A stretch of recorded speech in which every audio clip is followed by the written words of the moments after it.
Alright, this is Sudip, Alex, and Maria's group for photosynthesis and cellular respiration comparison. Here we have a picture of photosynthesis. Basically what happens in photosynthesis is light enters the light reactions, which is split into two groups, photosystem 2 and photosystem 1.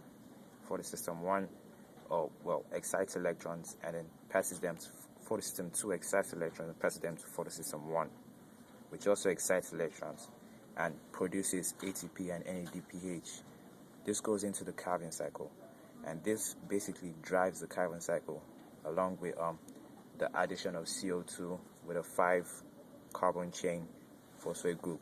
And the Calvin cycle basically produces CH2O sugar as its product and then transfers ADP and NADP plus back into the light reactions. And then it's called the cycle because the product splits and then part of it is used to drive the cycle again, so it never stops. That's why it's recycled. And then pass it over to Sudip.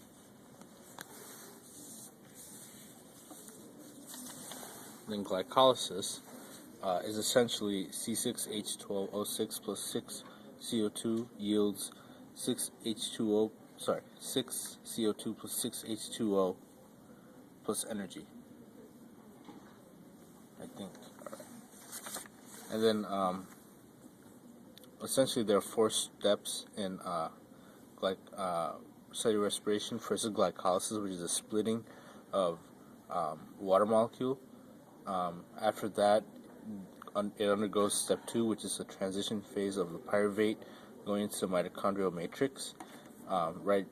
Step 3 is the Krebs cycle, also known as the citric acid cycle, which leads to step 4. It goes down the electron transport chain and oxidative phosphorylation. Alright, so now we're going to compare these two because they complement each other in different ways. Alright, the first is that both processes have 2 stages. Photosynthesis occurs in the presence and the absence of light, and cellular respiration occurs in the presence and absence of oxygen. Alright.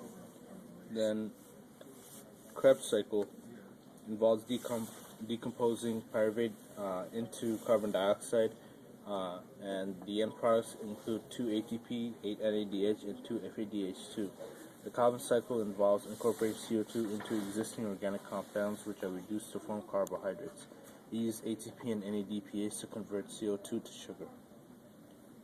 So basically these two complement each other in the way that the product of one is the beginning of the other one.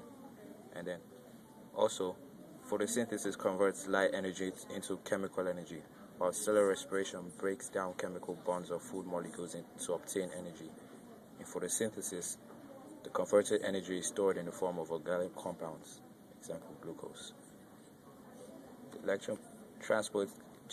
electron transport chain that escorts link glycolysis, and the Krebs cycle, which uses energy released by the electron transport chain to power ATP synthesis.